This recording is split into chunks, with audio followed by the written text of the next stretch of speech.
The fastest leveling for Season 3 is exactly what it was in Season 2, and you can find a specialized video for each class in the description below. Sorry for the production quality. Whether because of the mechanics of a skill or because its damage numbers are simply overtuned, a leveling meta takes shape in every ARPG because most of us want to get to the fun parts of a game as quickly as possible. However, because of a lot of the changes the Diablo 4 dev team is making this season, leveling for each class has multiple options now that are within a small percentage of effectiveness of each other. There's still a clear winner when it comes to overall speed and effectiveness, but the next best option for each class is competitive, and it will get you where you want to go almost as fast as the best thing, but you might have more fun along the way. So that's what we'll go over in this video, as well as the leveling route and a few speed leveling tips to navigate the early, mid, and late game of Diablo 4. And actually, this is how I'll be leveling myself, one of each class after the initial race to level 100. So this comes from my own private notes, so to say.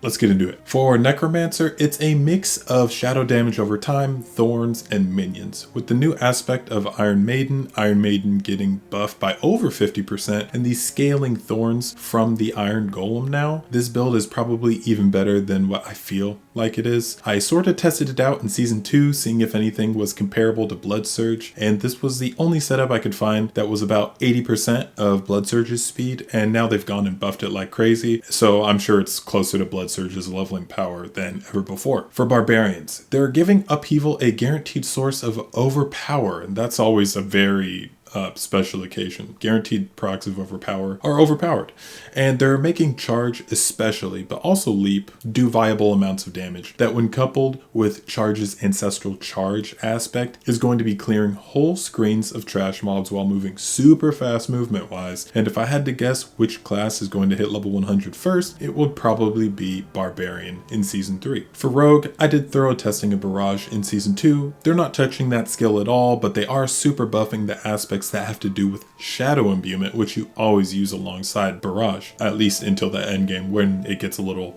you can branch out a little bit. But for leveling, Barrage with shadow imbuement is crazy. If you're going to be using Toxic or Icy Alchemist aspects alongside Barrage with shadow imbuement, you're going to be going freaking crazy, man. Super duper excited personally to finally use anything besides Twisting Blades and not feel bad about it. For Sorc, Sorc is a special case. It's just too efficient to use Firewall and Fireball enchantment until you're level 20 or so, because it only takes half an hour, right? Then you can switch to mostly any other build on the class and kind of keep up until around level 40 or so, and that's where Firewall really starts to fall off and slow down. Now, around level 20 or so, you're going to be able to get almost everything you need in order to use conjurations for leveling, and this is doubly true around level 30 once you get your second enchantment slot. I tested this out as well, and as long as you make sure and use the recharging aspect, no matter what, always have that on, and have halfway decent aim with your chain lightning spam,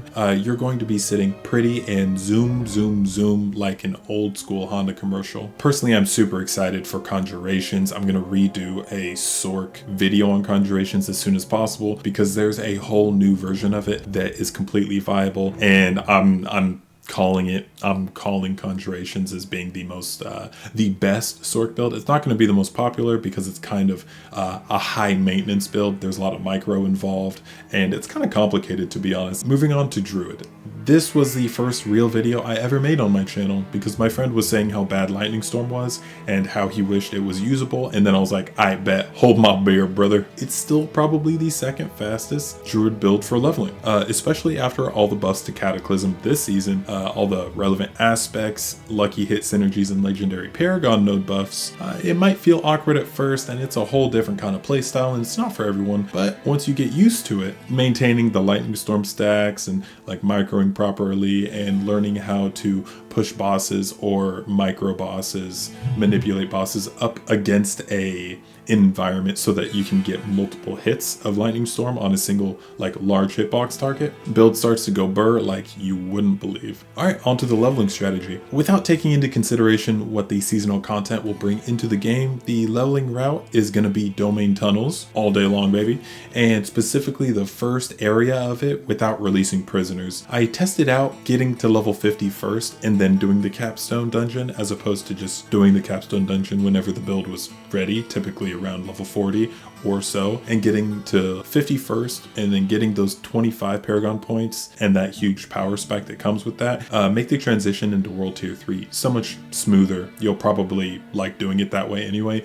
even if it wasn't faster, but in my testing, it really was faster in order to get to level 60 as quickly as possible. Getting to level 50 and then doing the capstone dungeon is generally faster. So typically you'll want to do domain tunnels, or in the future there might be a better leveling alternative, in which case you'll just want to do that until you get to level 15 or so with Rogue, Sorc, Necro, and Barbarian, or get 100 Spirit offerings on Druid for the Prickle Skin Thorn Spirit boon, as well as the attack speed Eagle Spirit Moon. Both of those are amazing for smoothing out the Druid leveling experience. And then complete all the aspect dungeons relevant to your own build. Then you'll be in domain tunnels for the next 30 levels or so. And if there's a nightmare dungeon that requires you to complete a stronghold in order to access it in the late game, you'll want to do those as well, because they kind of stop scaling the higher you get into the game. And by the time you get there, it might be like 5 minutes of wasted time doing these strongholds that are like 10 to 15 levels below you. You'll literally get no XP. So it's better to get that out of the way early when the XP you gain from them is relevant. And in season 2, there were 2 instances of this, so make sure you know what's what at the start of each season to save as much time as possible. Hit level 50, then take on the capstone dungeon. It'll be a breeze since you're doing it at level, and you'll have smooth sailing to level 60 doing Tree of Whispers until you get a good amount of materials and a half decent set of sacred gear, and then just running nightmare dungeons until you feel ready to take on the capstone. Repeating that process in World Tier 4, meaning Tree of Whispers until you get a half decent set of ancestral gear, and then nightmare dungeons until you're good to go, mixing in a little bit of Helltide for Forgotten Souls here and there, because typically you just need 3 out of 4 relevant affixes on each piece of gear to have it be good enough to get you to level 100 very quickly. And then focus all your attention on getting better gloves, weapons, and double move speed boots, because those provide such a large increase to your character's overall effectiveness that it is worth it to spend a little bit more time sifting through your gear to min-max those slots specifically. So between levels 1 to 50, you honestly just want to equip whatever has the highest eye level and whatever type of weapon is most effective for your build. Between levels 50 to 60, pretty much any sacred item with 2 or more relevant affixes, and beyond that, the increase in effectiveness is pretty much negligible or more like unnecessary,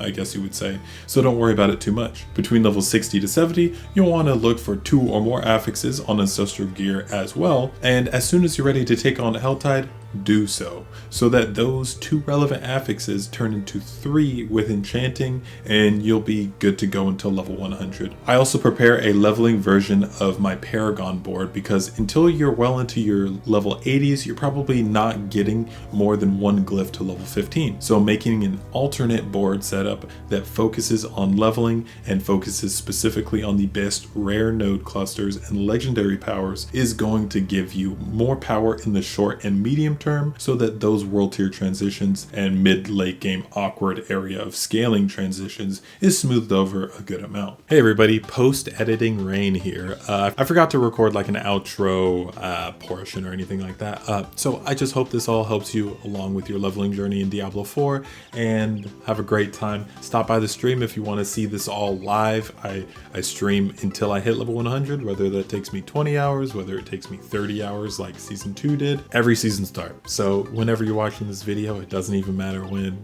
season 4, season 5, 7, 6, 8, 9, 10, I will be there. Stop by. I'll see you soon. Have a great day.